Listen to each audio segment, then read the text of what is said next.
and import it inside 3ds Max. Now we don't need this anymore, so I'm just gonna delete it, and I'm gonna import the mesh that we just tweaked inside ZBrush.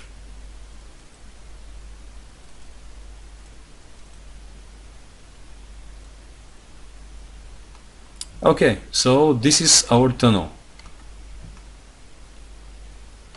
Now, to create the floor, from the top view, I'm just gonna, again, just make a plane.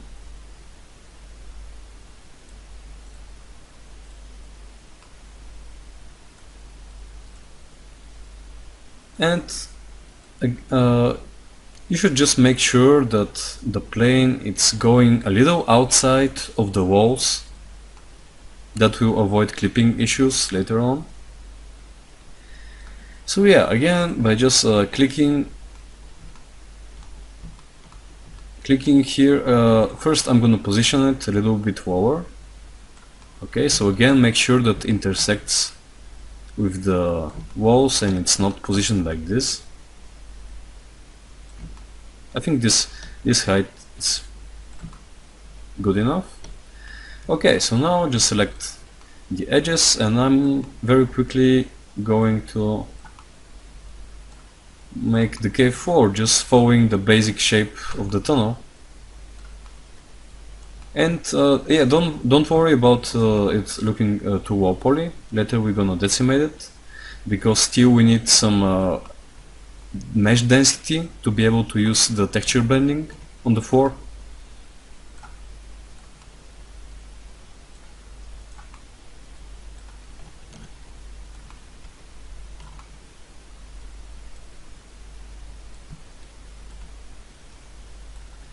Okay, just don't forget to use rotate. Alright, and again try to rotate the final edge like this. And now, the only thing that we need to do, it's again to extrude a little bit downwards the floor, like this. So when you put together the two props, the two floors will intersect nicely, and you won't have like this difference between the two floors. It's a good way to mask the modularity of the level, and you can always put some little small prop rocks or some vegetation to mask it even more.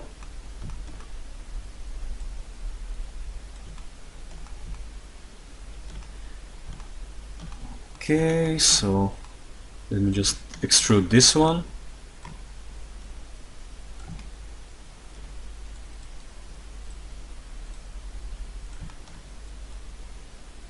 And another reason that I want to do the floor in 3ds Max instead of ZBrush, it's because later we're just gonna duplicate this mesh and use it as a collision, because the player interacts with the floor much more detailed than the walls. So to avoid any clipping issues with the ground on which you're gonna walk inside the level, it's a good idea for the collision mesh to be an exact copy of the geometry of the floor. That's why it's gonna be a little smaller. It's not gonna be that high poly as the walls. So okay, let's just add some mesh density to the floor. Yeah, just click one edge, click ring to select them all, and from the connect button we can add something like 6 or 7.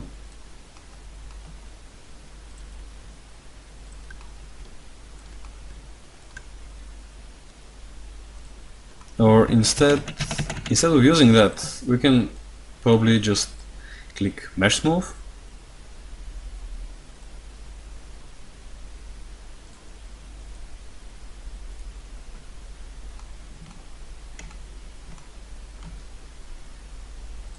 And then just add some additional polys where we want them.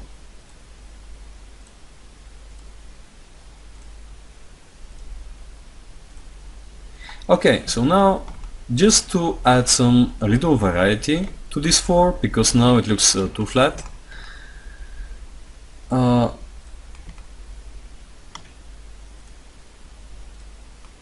gonna apply a noise modifier.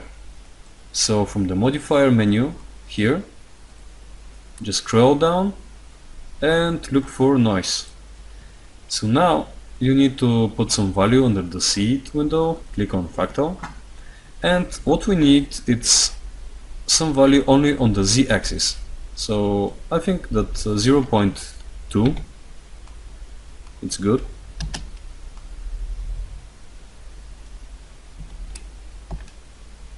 Okay, as you can see, it displaced a bit the 4, so now it doesn't look so flat. So yeah, I think for now that is enough. I'm gonna just collapse it, and I'm just gonna attach the two meshes together. Now let's prepare our material. Yeah, but first we should name this prop properly. So now let me just copy and paste this name.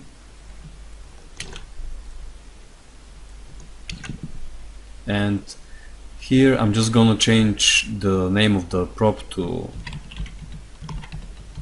module tutorial. Okay. So now I'm just gonna duplicate it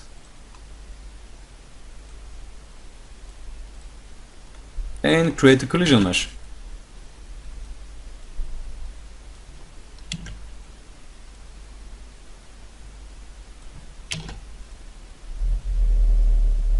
Yeah, just make sure to keep this $sign before the collision mesh name. Okay. Now let's save this max scene again, just to make sure that we're not gonna overwrite the another scene with the rock prop. It's good to keep your scene files clean and organized, because later that would lead to much problems. Okay, so now I'm just gonna make a copy of this material. Just click and drag on any spot into create a copy of the material, and I'm just gonna name it cave module tutorial. Okay, so now there is something that we need to do. First, let's just apply this, and now as you can see, it's it still keeps the unique texture, so that's why it looks so strange. Don't worry, we'll fix it. From here we can type again on the material ID 2 to select the collision material. And now it's a good idea to keep the collision mesh less dense as geometry as the visual. That will improve greatly the performance. So now the easiest way to do this is that since we need the 4 to be an exact copy of the visual, we only need to decimate a bit the walls. So I'm just gonna detach the walls and just find ProOptimizer modifier. Just click keep textures, then click on calculate, and here just type something like 50%. And now if I set to edge faces, you'll see that it decimated the geometry. Now I can even go even further, like 30%.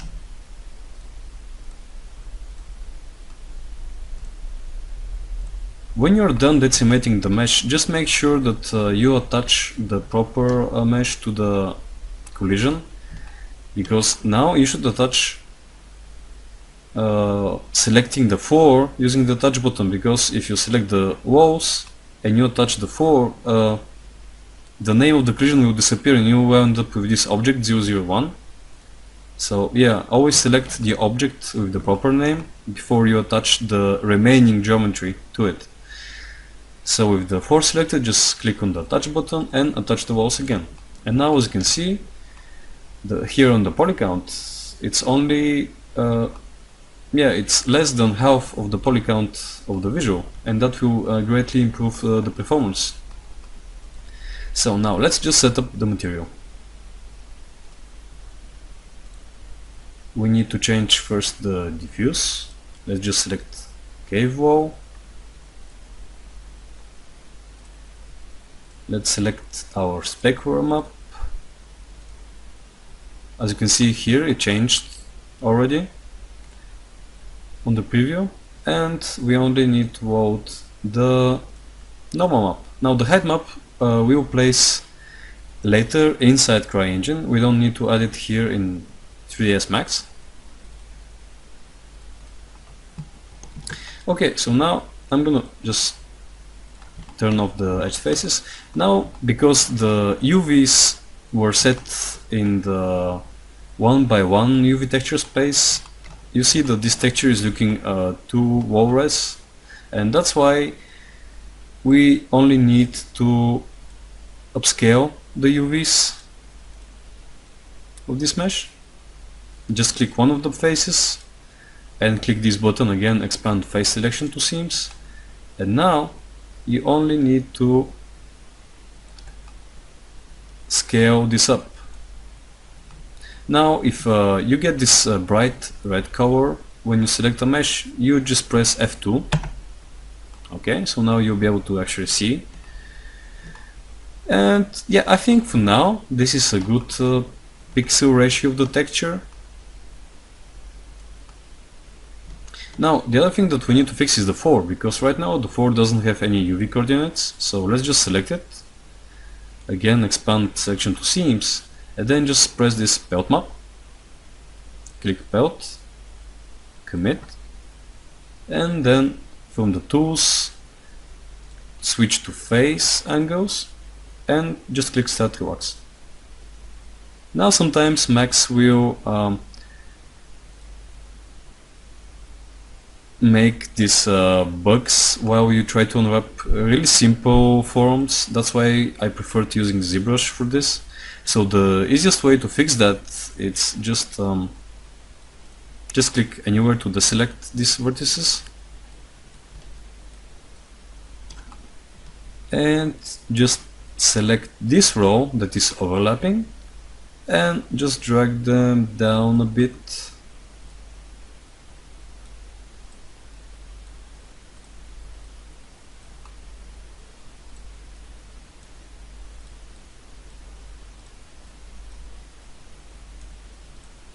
Okay, so now if you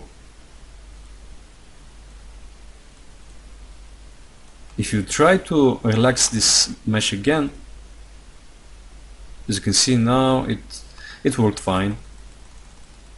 Okay, so now we're gonna upscale again. Just try to match not 100% accurately, but just so you have the same pixel ratio inside the game of the 4, just to match the length of the corridor on the walls. Okay, so with this done, we only need to collapse this modifier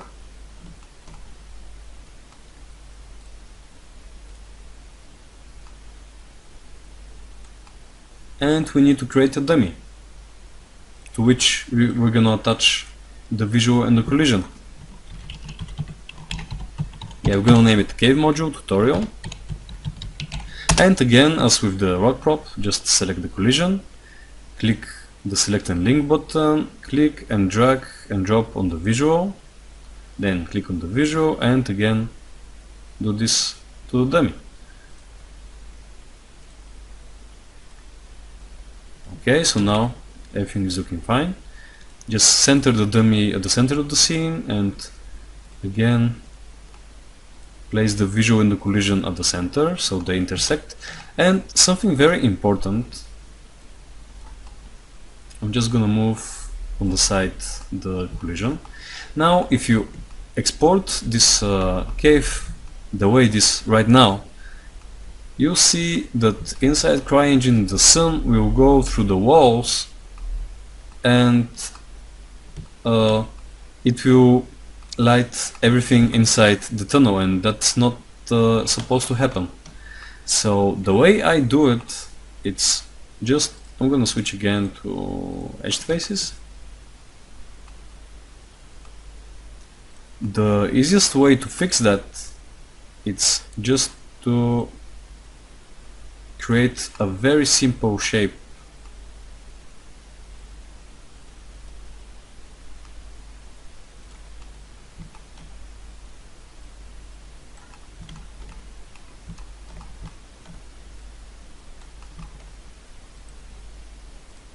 And the point of this shape is that its normals will be facing outwards. So I'm just gonna make a quick check with the backface curl. Okay, so now yes, you see the normals should be facing upwards, so that way it will block the sunlight and that will keep the cave dark. So again, and this mesh should be really low res, because you don't want any additional geometry because of the performance issues inside the engine.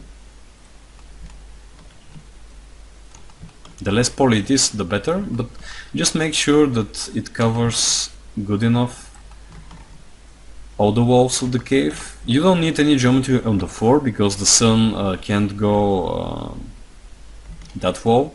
You only need from the sides and on top. So now, very quickly, we're just gonna make something like this.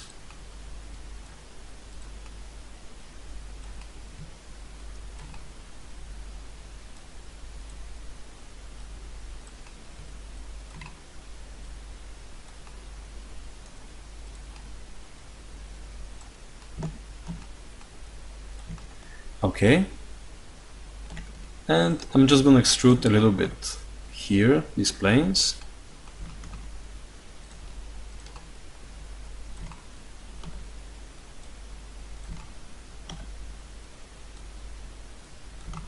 Yeah, okay, I think we're done.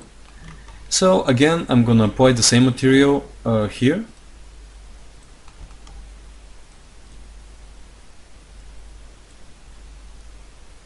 I'm gonna set to ID1, yeah, and you don't need to bother much with the UVs. You can just apply a basic box mapping.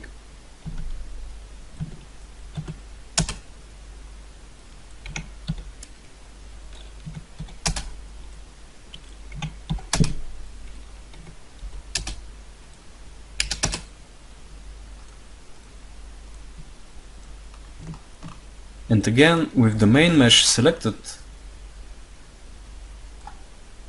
just attach this outer shell to it. And okay, so now we are ready to export our object. Just again, center the visual and the collision to the center, select the dummy, go to the CryEngine exporter window. I'm gonna remove the previous dummy here and add this one, and just click export nodes.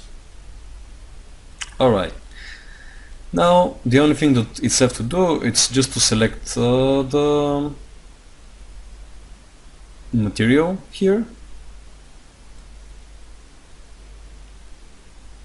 and just press create material.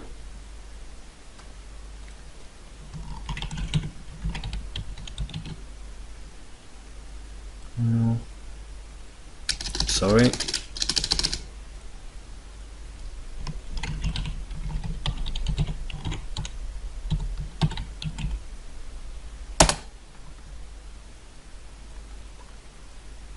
Alright. So in the next lesson we will start tweaking up the materials inside CryEngine, and I'm gonna show you the blending technique.